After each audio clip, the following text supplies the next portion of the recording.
Ating lahat. Buhay po ba ang Diyos? Napagod po ba sa pagpupuri? Purihin ang Ama. Tunay nga po na napakadakila ang ating Ama. Kaya po sa bawat araw, tayo'y patuloy niyang nililikom sa dambanang ito upang patuloy nating matuntun ang tunay na kahiwagaan, kadakilaan ng ating Ama. At tayo'y makapagsikap na maituwid ang ating mga pagkakamali at tayo ganap na magsipagbago. Anong nakaraan pong mga tema ay talaga pong kapahintulutan ng Panginoon sapagkat ang bawat isang facilitator ay tunay nga po na akma-akma, magkakatugma ang bawat temang tinalakay.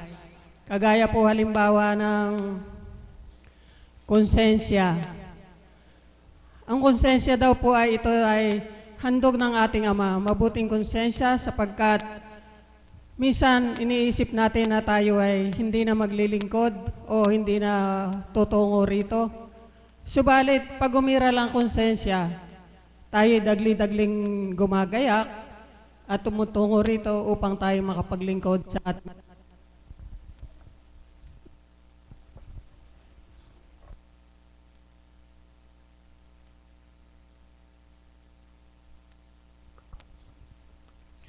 At yun naman pong sumunod doon sa konsensya ay ang ganap daw na pagtanggap. Na kung tunay nga po nating tinanggap ang ating Panginoon sa katauhan ng ating mahal na Apo Kunching, bawat aral na kanyang iniluluwal, tayo ay mapupulot, tayo ay tatanggap, madadama natin sa ating puso. At doon unti-unti tayong magbabago.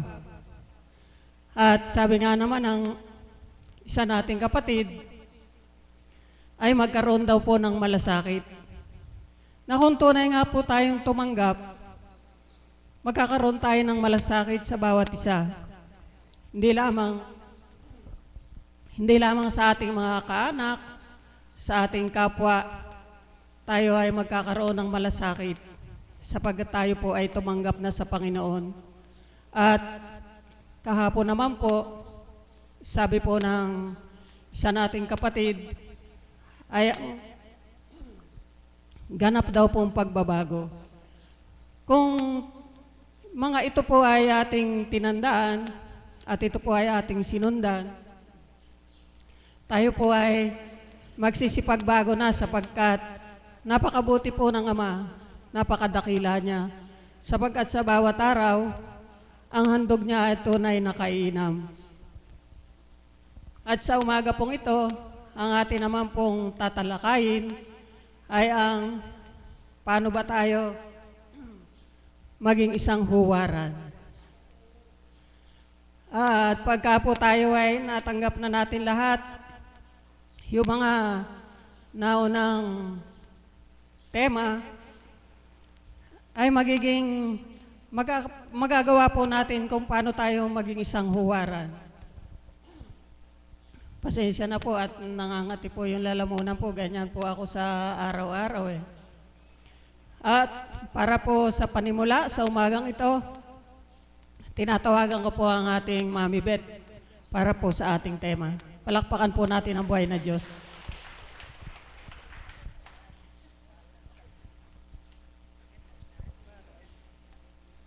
Salamat po ang muli aming Panginoon sa araw na muli kami ay inakay mo. Masdan niyo po ang mga anak mo na nandirito, nakaluklok sa kanilang upuan at ganap na tumalima sa iyong panawagan.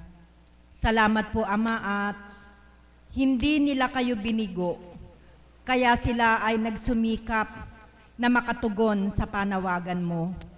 Kaya Ama, anuman po ang layon ng pag-akay mo sa kanila, ang iba ay may karamdaman sa katawan lupa, ang iba ay may mga mabibigat na pagsubok na pinagdaraanan, ang iba ay nagmimiti na magbago sa kanilang sarili upang paghandaan ang makarating sa iyong kinaroroonan. Maging anuman po ito, Ama, nawa po ay makamit nila ang kanilang minimithi sapagkat mararamdaman nila ang presensya mo bilang Diyos na buhay na kanilang hinanap at nasumpungan. Amen.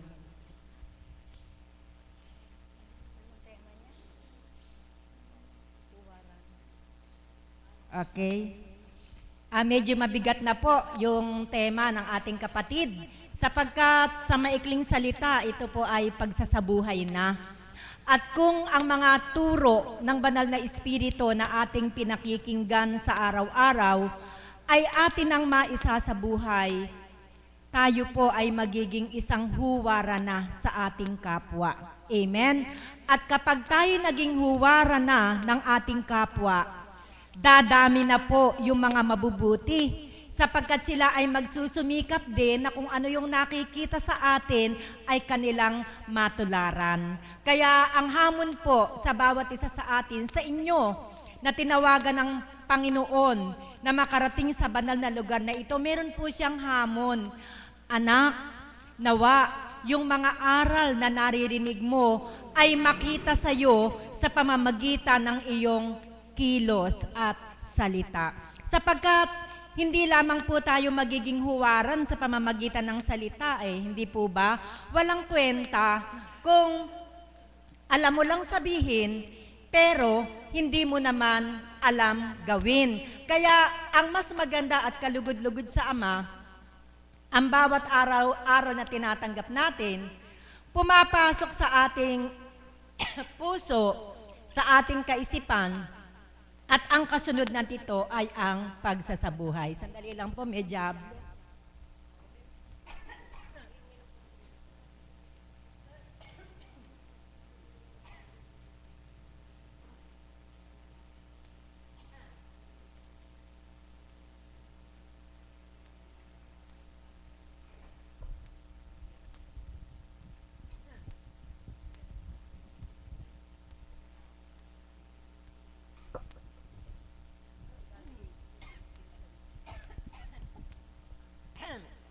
Ganun po talaga humahad lang. Humahad lang po, ayaw po niyang maghayag sapagkat meron kayong makukuhang probetsyo ng kabutihan. Kaya yung kalaban, humahad lang para hindi makapagsalita at wala kayong marinig na mapupulutan ninyo ng mga bagay na makatutulong sa inyo para kayo ay maging huwaran.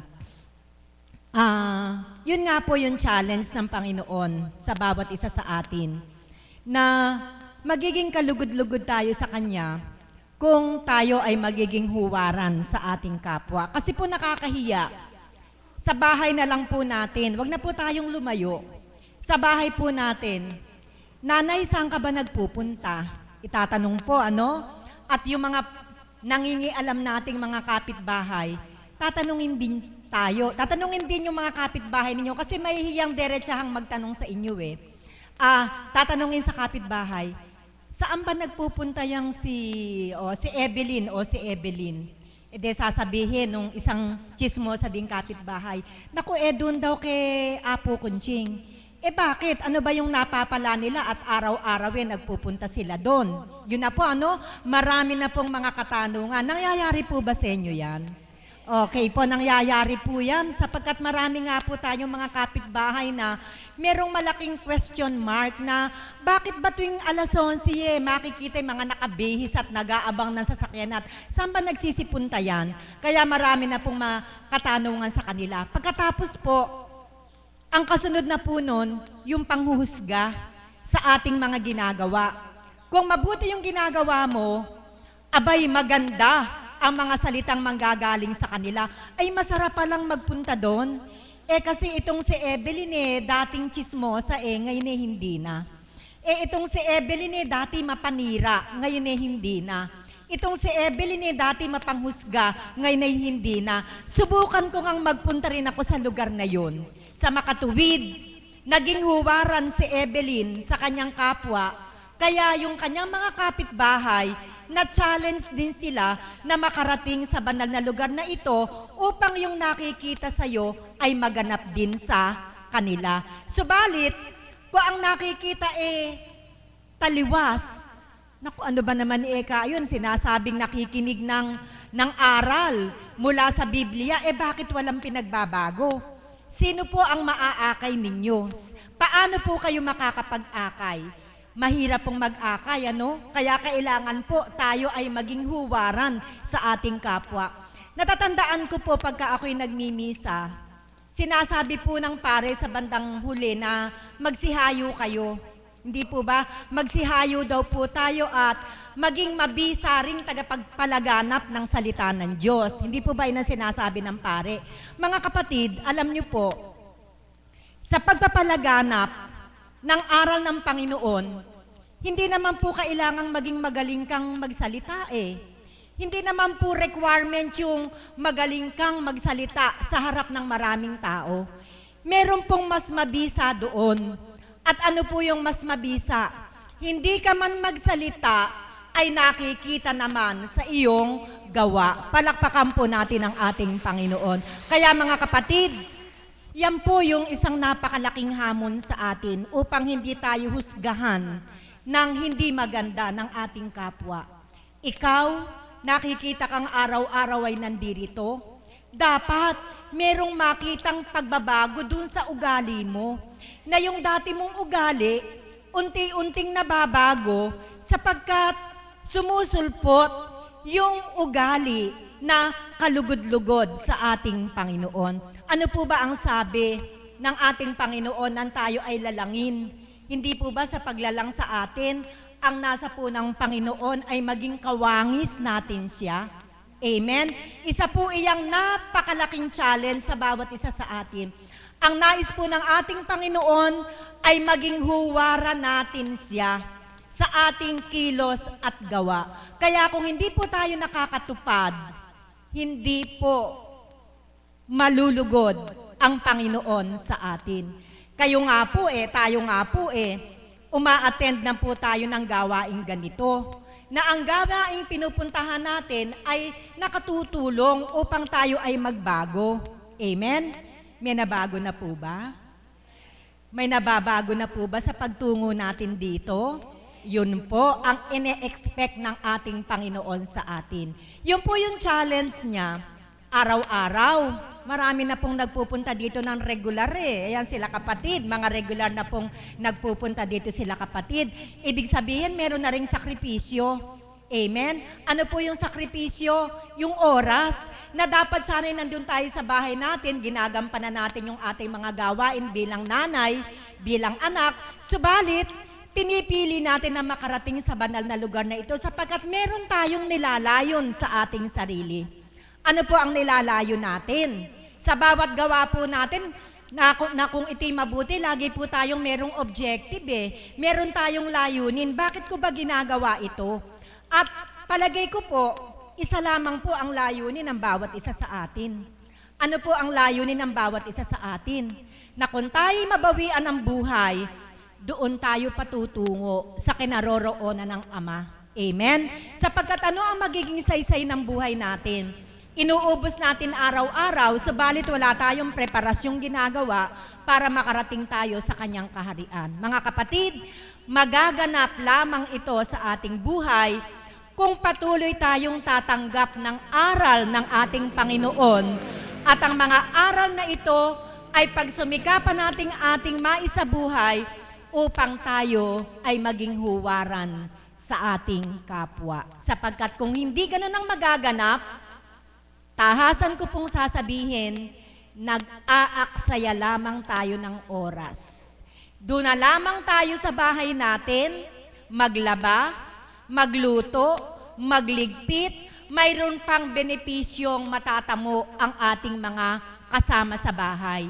Subalit kung araw-araw nandirito tayo, 11 o'clock to 4:30, walang nababago sa ating sarili, wala pong nagiging magandang bunga ang ating pagbabata. Kaya sa madaling salita, gawin nating makabuluhan ang oras na ginugugol natin sa pagpunta dito sa pakikinig ng mga aral, pagpapasok sa ating kaisipan, pagdama sa ating puso, pag nag-combine yung isip at puso, makikita na po sa pamamagitan ng ating gawa. At sa pamamagitan ng gawa, hindi lamang ang kapwa natin ang malulugod sa atin, kundi higit ang ating Panginoon, sapagkat ang kanyang mga aral ay ating naisa sa buhay. Magandang umaga po at maraming salamat. Sigurado po mamaya po yung mga patunay kung papaano ang pagbabago ay naganap sa ating buhay. Ang sa akin po ay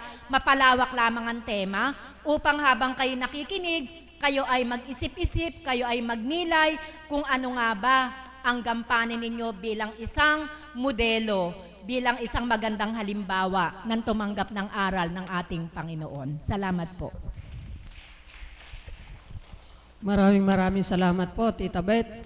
At katotohanan nga po na hindi lamang po sa halimbawa po narito tayo na tayo tumanggap ng banal na aral, kundi maging nasa labas man po tayo, higit lalo sa ating tahanan na ating pinagmumulan, doon po natin ipakita ang tunay na ating tinanggap sa dakong ito, ang mga aral ng banal na Espiritu na nagbigay sa atin ng tunay na pagtalima, paggawa ng mabuti sa ating kapwa. Sapagkat kung dito lamang po tayo mabuti sa harap ng dambana at pagka po tayo nasa labas na, ay balik na naman po tayo sa dati nating gawa, pagiging tsismosa, mapanira ng kapwa, at mga dati nating gawin na hindi mabuti, ginagawa pa rin. Hindi po yung kalugod-lugod sa Ama at hindi po tayo magiging huwaran para sa ating pamilya. At ang susunod po na tatawagin upang higit pong mapalawak ang tema na huwaran, tinatawagan ko po ang ating Mother of the House.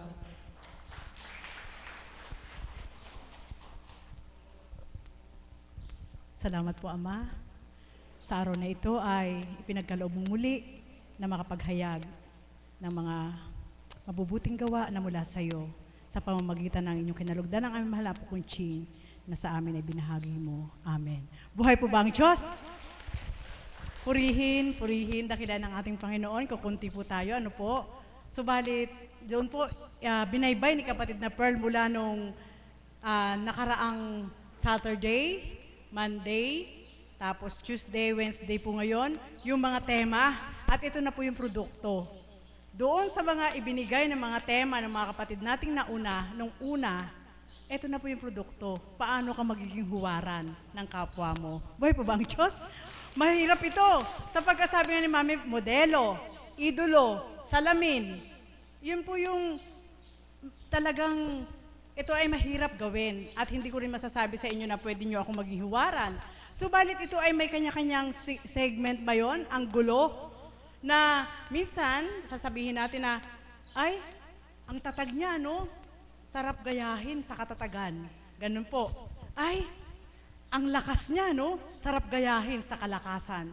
Andun po yung, naroon po yung iduluhin natin. Kagaya ng ating Panginoon, hindi man tuwirang sinasambit niyang gawin mo lahat yung ginawa ko. Subalit sa bawat aral, makakuha ka ng isa, dalawa, tatlo na maging lapat sa puso ng ating Panginoon, maaari ka ng maging huwaran ng bawat isa. Buhay po ba ang Diyos? Alam niyo po, malalim, ano po? Malalim. Subalit sabi nga, walang makapaghahatol na tao kanino man. Sapagkat ikaw mismong may katawan, alam mo kung anong binago sa'yo ng Diyos, alam mo kung anong binago mo sa sarili mo na ang Diyos ang nagpabago sa'yo. Amen po ba yun? Buhay po ba ang Diyos? Sa dakong ito, ang pagiging huwaran ng ating Panginoon ay ibinaba ang kanyang espiritu na siyang tutupad sa bawat katauhan. Amen? Sapagkat kung bilang pagkatao po, mas madaling maakit. Pag bilang pagkatao, madaling maakit. Yung mga telepono po ninyo, naaakit po ng kalaban. Buhay po ba ang Diyos? Amen po ba yun? Yung mga telepono po na naka-silent mode, yan po ay nag-a-appear pa rin po doon. Kailangan patay po talaga. Tingnan nyo nga po, ayaw marinig po, ayaw iparinig ng kalaban. Yung pagiging huwaran. Amen? Sapagkat ang isang pagiging huwaran at magiging huwaran, ito po yung mga gawang mabuti. Amen? Amen po ba yun? Na ang sabi nga, sa magulang mo, mula pagkabata mo, kapag ang magulang mo'y nakita mong napakabuti, hanggang pagtanda mo, nasasambit mo sa sarili mong, mamanahin ko yung tatay ko, mamanahin ko yung nanay ko, kasi ang bait nila. Buhay po bang Diyos? Hanggang namatay sila, ang dami nakipaglibing sa kanila, dahil mabuti ang kanilang ginawa. Ganon din po. Sa dakong ito, ibinaba ng ating Panginoon ang banal na Espiritu, at sa katauhan ng ating mahal na Apo Kunching, hindi lang nagsasalita, kundi may kasamang gawa upang lahat tayo ay makagawa. Buhay po ba ang Diyos? Amen po ba yun? Bakit ko po ito nasambit? Nakita niyo po, isasampol ko po ang ating mahal na Apo Kunching, wala man po siya sa harapan, subalit ito po ay isang pagmamasid na aking nakita at nasilayan mula na ako'y tumira sa dakong ito. 2 taon po akong tumira sa taas eh. Marami po kasing mga ngaral na puro salita, walang gawa. Amen? Ang ginagawa po, ayoko pong magsambit. Subalit ito po ay hindi paghatol din, kundi hinahanap natin yung katotohanan ng gawa sa katotohanan ng aral. Madaling magsambit para iutos mo lang sa kapwa mo. Halimbawa, ako po, isasample ko yung sarili ko. Hindi ako gumagawa ng tama doon sa inaaral ko. Paano ako magiging huwaran? Buhay po ba ang Diyos? Subalit marami po yung ganito. Amen? Saan dako man daigdig marami yung ganito. Tinatanggap ang aral sa bibig, subalit inuutos sa tao yung gagawin. Buhay po ba ang Diyos? Amen po ba yun? Sige po, magnilay po kayo, magbulay po kayo. Sapagkat hindi ito maaari maging makatotohanan. Na walang pinagkaiba doon sa isa kang karpentero. Gumagawa ka ng bahay ng iba, yung sarili mong bahay hindi mo magawa. Buhay po ba ang Diyos? Amen po ba yun? Alam niyo po, sa ating Panginoon, hindi pwedeng dayain. Amen? Kahit isang salita at kataga, kagaya ng ating mahal na Apo Kunching, ibinaba ang salita sa pamamagitan ng Espiritu na pinagtiwalaan po siya, siya'y gumanap at tumupad. Amen? Kagaya din po ng ating Mami Beth, ibinaba ang salita at siya'y naakit at natudla ni Cupido. Kaya siya'y sumuko. So naging huwaran siya. Dahil doon sa pinakamataas, bumaba siya para sa ating Panginoon. Buhay po ba ang Diyos? Ang mga kapatid po natin, bilang mga alagad, kung paano sila bilang pagkatao, may sinuko po sila. So maaari maging huwaran yung pagsuko nila. Buhay po ba ang Diyos? Amen po ba yun? Ganon din po kayong mga tagasunod. Kung paano po kayong tumutupad at sumusunod, lalo higit sa dakong ito, magiging huwaran din po kayo. Kapag ang tinutupad po natin ay ang totoong aral ng ating Panginoon. Buhay po ba ang Diyos? Kung narinig niyo po ang pagpapalawak ni Mami Beth, subalit alam niyo po ba, mas madali po yatang maakit ang tao doon sa maging idolo nila yung mga artista. Buhay po ba ang Diyos? Amen po ba yun? Sa pantao, mas madaling maakit. Naku, ang ganda ng damit ni ganito, gagayahin ko yun. Naku, uso ngayon yung ganitong gupit, gagayahin ko yun. Ganito, lahat, nakikita po yan ng mata natin. Madaling gayahin yung nakikita ng mata natin. Subalit, ang laman ng puso natin, walang makagagaya niyan kahit sino, kundi ang banal na Espiritu na kapag tinanggap ng lahat at tutupad sa marapat, bawat isa'y magiging huwaran ng sinuman. Buhay po ba ang Diyos? Sa dakong ito, siguro sa ngayon, wala pa kayong makukuha sa akin. Hindi ko masasabi kung huwaran ako. Amen po ba yun, Mami Beth? Hindi ko masasabi eh. Kasi nagsusumakit pa rin po ako. Nagsusumikap pa rin po ako na maging huwaran bilang isang lingkod. At walang perpekto. Subalit ikaw na may katawan, alam mo kung ano yung binago ng Diyos sa'yo. At alam mo kung ano yung binahagi ng Diyos sa'yo, na maging ikaw ay ikaw na lapat sa Kanya, kaysa sa dating ikaw na hindi mo kilala siya. Buhay po ba ang Diyos? Kaya, mga kapatid, sa dakong ito, ang pagiging huwaran ng ating Panginoon ang gusto ko pong makuha sa Kanya ay yung pag-ibig na walang kondisyon. Buhay po ba ang Diyos? Yun po yung gusto ko pong makuha sa ating Panginoon. At pinagsusumikapan ko po na maging isang huwaran doon sa pag-ibig na walang kondisyon. Sapagkat, ang sabi nga, hindi ikaw bilang taong tutupad sa lahat ng ito, kundi ang ating Panginoon kung ano yung biyaya at regalo na ibinigay niya sa iyo upang mapagyaman mo ito. Amen?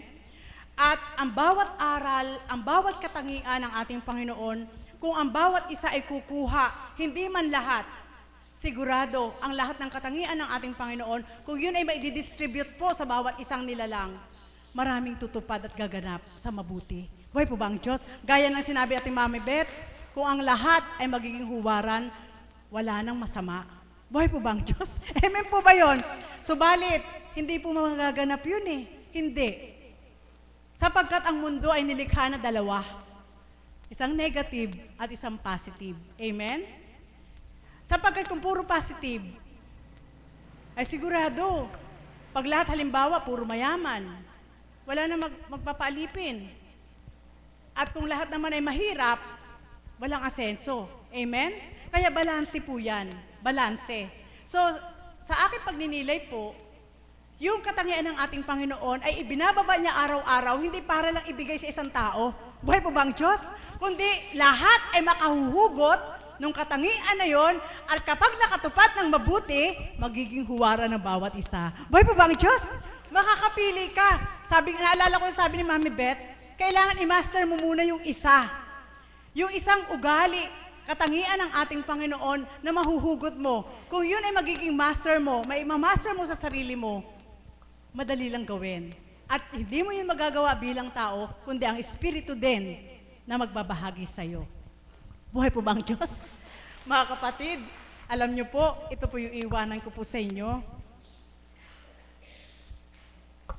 Magiging huwaran ay isang napakalaking responsibilidad. Amen? Mula ulo hanggang talampakan, sapagkat ang tao nga po ay mapaghusga. Ang tao po ay hindi mo ma-sustain kapag bilang tao ka lang. Kundi ikaw ay magiging huwara ng kapwa mo kapag ang tinanggap din nila ay kagaya ng tinanggap mo. Buhay po ba ang Diyos? Amen po ba yun? Sapagkat hindi po makikita ang isang pagiging huwara ng taong hindi tumanggap sa Diyos. Amen? Kaya kailangan parehas na tatanggap ng totoo, ng Espiritu, upang ang pagiging huwaran, hindi masisilip yung negative. Amen? Kasi ganito po ang nangyayari eh. Kung halimbawa po si kapatid na Marisa kilala sa unang buhay na walang hiya. Nagbago yan, alam ko nagbago ako. So, bali niyo nakakilala sa akin na hindi nasuri kung sino nagpabago sa akin, habang panahon ako sasabihin, walang hiya. Amen po ba yun? Buhay po ba ang Diyos? Ganun po ang tao eh. Amen? Kaya, yun po yung napakalaking lumbay ng ating Panginoon. Dahil sa Diyos, nakikita niya yung pagbabago na dahil may huwara na ibinaba, subalit yung nakakakita na nakakilala sa iyo sa unang buhay, hindi na-upgrade. Amen? Amen po ba, Mami Beth? Hindi na-upgrade yung pagkilala sa'yo, kundi naka-mindset po sa isip nila na, ay, masamang tao yan. Ay, walang hiya yan. Ay, ganito yan. Ganun po yung kaagad nasasabi. Amen po ba yun? Kaya kahit magkandarapa ka ng paglilingkod sa Panginoon, dahil yung naka-mindset sa isip nila na walang hiya ka, habang buhay ka ng walang hiya sa kanila. Buhay po ba ang Diyos? Palagay ko, sa bilang tao po, mawawala lang po yun kapag binigyan mo ng pera. Buhay po bang Diyos? Amen po ba yun? Opo! Di ba nakakahiya? Kaya mga kapatid, higit po ang puso po natin. Dito lang po sa puso na ito. Na ang sabi nga, dito sa labanan sa mundo, walang panalo pag taong-tao lahat. Amen? So balit sa ating Panginoon, itinago yung puso na yon upang ang katangian niyang mabuti, maisipi po dito, at kapag iginalaw ng buong katawan mo, mula ulo hanggang talampakan, isa man sa katangian ng ating Panginoon, isa kang magiging huwaran. Buhay po ba ang Diyos? Kaya, iiwanan ko po sa inyo. Tulungan niyo po akong dumulog. Gusto ko pong kamtin ang isang katangian ng ating Panginoon, ang pagmamahal na walang kondisyon. Muli, magandang umaga at maraming salamat. Salamat po, mahal na kapatid. At isa lamang pong announcement. Bukas po ay ang ating simula ng gawain ay 12 o'clock po sapagkat may misyon po ang kapatiran sa Nabotas. So ang lahat po ay pinapabatid sa inyo na bukas po, alas 12 po tayo magsisimula.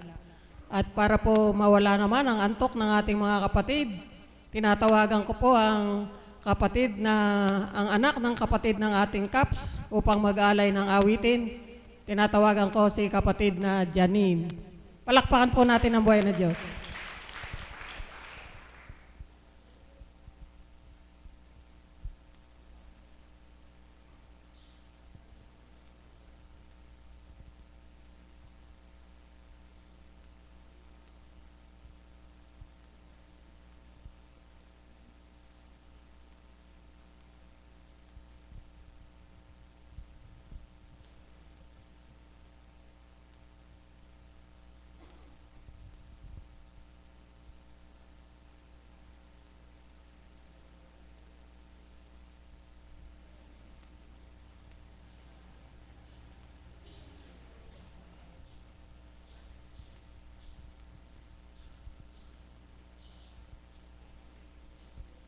Palakpakan nga po natin ang buhay na Diyos.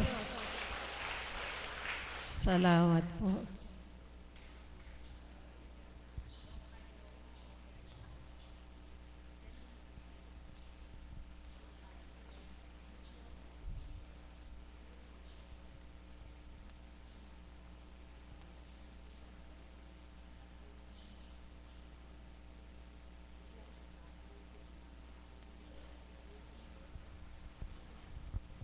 Gandang umaga po sa lahat. Inaalay ko po yung awit ko para po sa magagandang alagad po. Tapos mga gwapo pong caps, mga tagasunod po, pasyente, lalo-lalo na po sa ating mahal na po, Konching, at sa ating pong may kapal.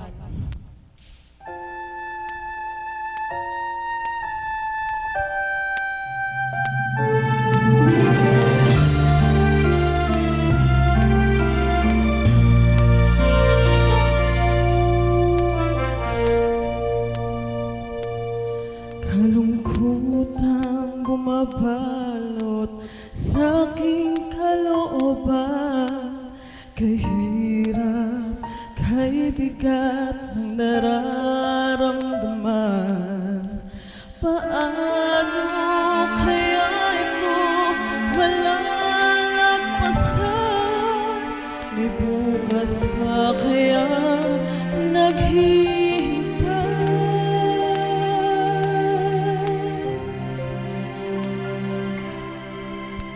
sa tuwing tila di na makakayanan, pagsubok na aking pinagdaanan, ang tanging pag-asang pinanghahawakan. May awa ang Diyos, may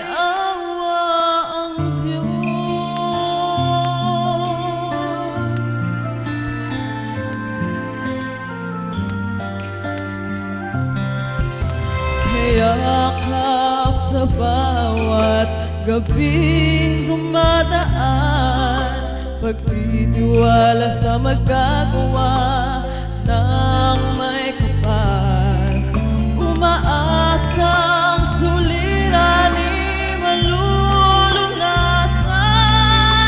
dalangin nawa'y kaawaan. Sa tuwing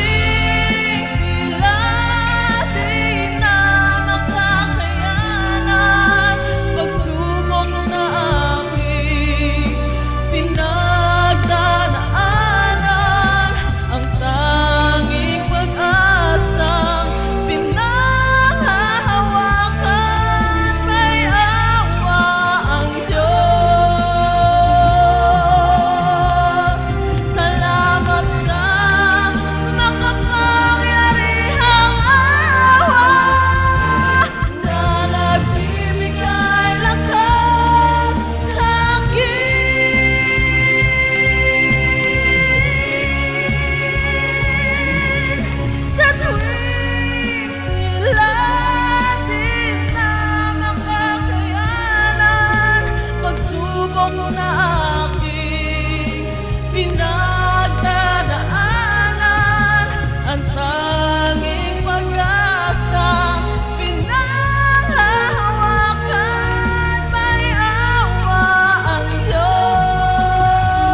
Pasensya na po.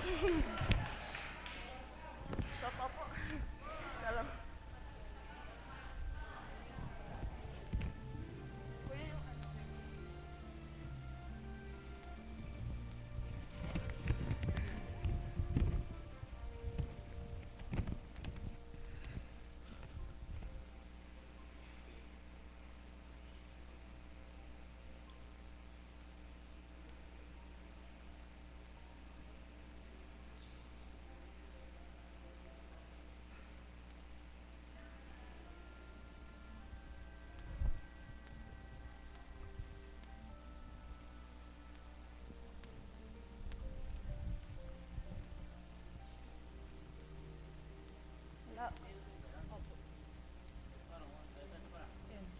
Yung Kylie Bali.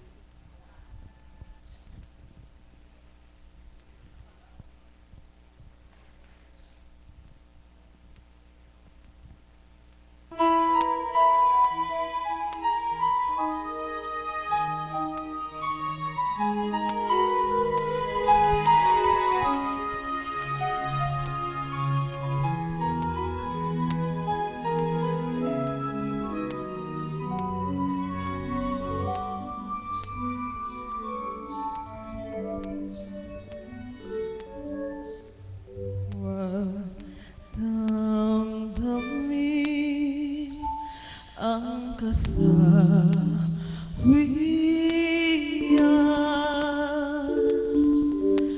may bukas pa sa iyong buhay.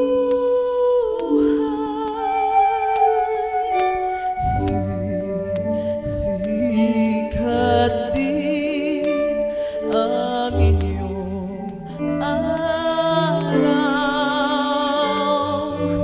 ang landas mo ay mag-ilaw.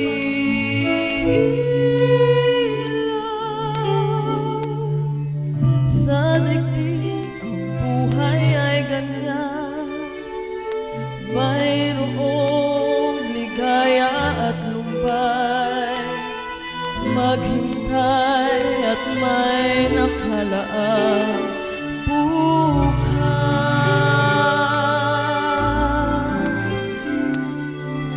May bukas pa sa iyong buhay, tutulungan ka ng Diyos na may lalang.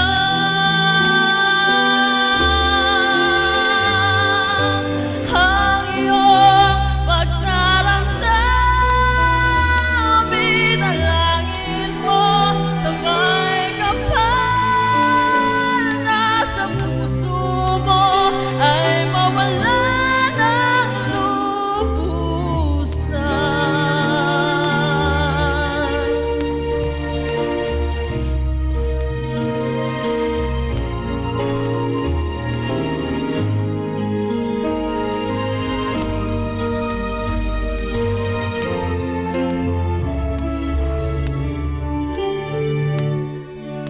Sa digdig ang buhay ay ganyan, mayroong ligaya at lumbay, maghintay at may nakalaang bukas.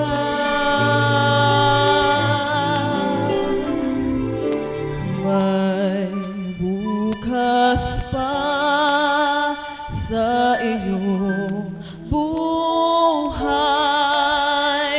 tutulungan ka ng Diyos na may lalang.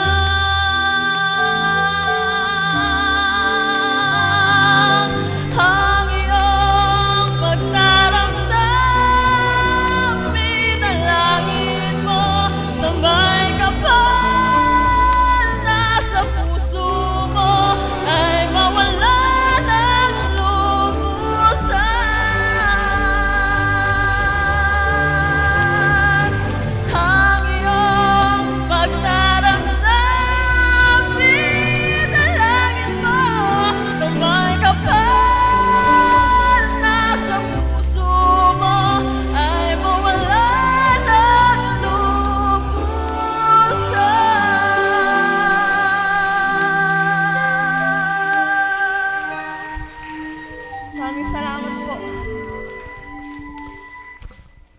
Maraming salamat, mahal na kapatid.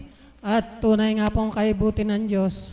At kung ninamnam niyo po ang laman ng kanyang inawit, ito po'y magbibigay sa atin ng tunay na inspirasyon. At kung naalala niyo po ang batang ito, nung pong unang madako sa lugar na ito, wala pong mag-iisip na siya mabubuhay pa. Sapagkat sa kanyang tinamong aksidente na talagang ang wala sa Panginoon ay talagang masasabi na mabibigyan pa ba siya ng buhay, baka hindi na.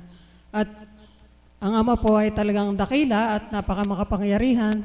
At kung ikaw ay lubos na nagtitibay, nananalig sa Kanya, walang imposible. At bagamat po nandito na ating mahal na Apo Konsing, ay tatawagin ko pa po ang isa nating kapatid, ang ating kapatid na si Tita Promise.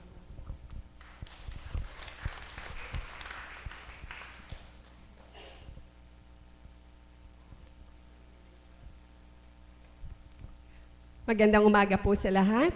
Buhay po ba ang Diyos?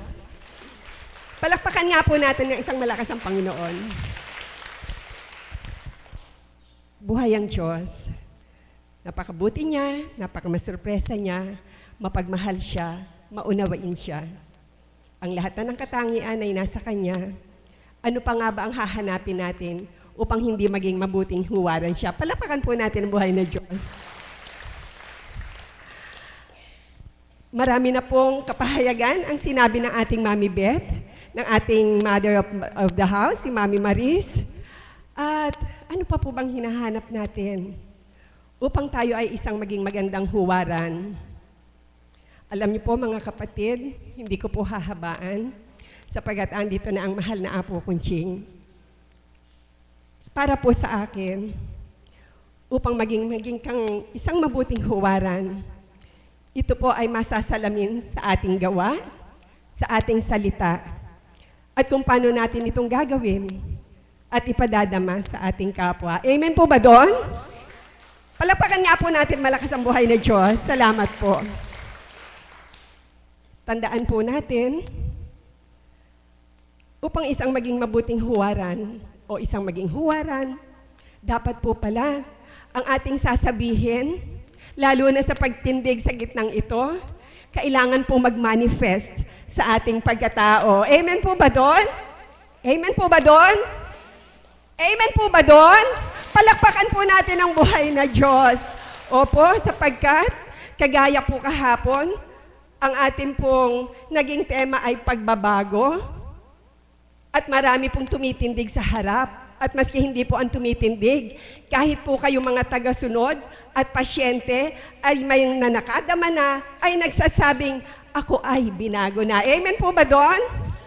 Subalit, ang pagbabago pong ito, tanging ako, kayo, tayong lahat, ang makapagsasabi kung ano na nga po ba ang sa atin na bago. At tanging siya lang po ang nakakaalam kung ang nabago nga po ba sa atin ay ating nagagampanan. Amen po ba doon? Amen po ba doon? Amen. Yes, amen doon. Sapagkat nga po, ikaw lang at ang Panginoon ang nakalilirip ng tunay na nagbago sa iyong pagkatao. At ang pagbabago pong ito ay nagaganap lamang kapag tayo ay sa Kanya ay tumatanggap. Amen po ba doon? Amen. Amen na amen po doon. At dahil nga po dito sa ating pagtanggap, paano po ba natin itong maisa sa buhay? Kapag po ang ating tinanggap sa Panginoon, ang Kanyang magandang gawa, ang mabuti niyang salita, ang ibinahagi sa ating kapwa, dito lang po natin maipakikita sa ating sarili at sa Panginoon na pwede tayong isang magandang huwaran. Magandang umaga po sa lahat at maraming salamat po. Maraming salamat po, Tita Promise. At maraming salamat po sa lahat ng nagsipagbahagi. At ngayon po ay magsitayo na po ang lahat at tayo maghawak na hawak ng kamay at awitin natin ang panalangin.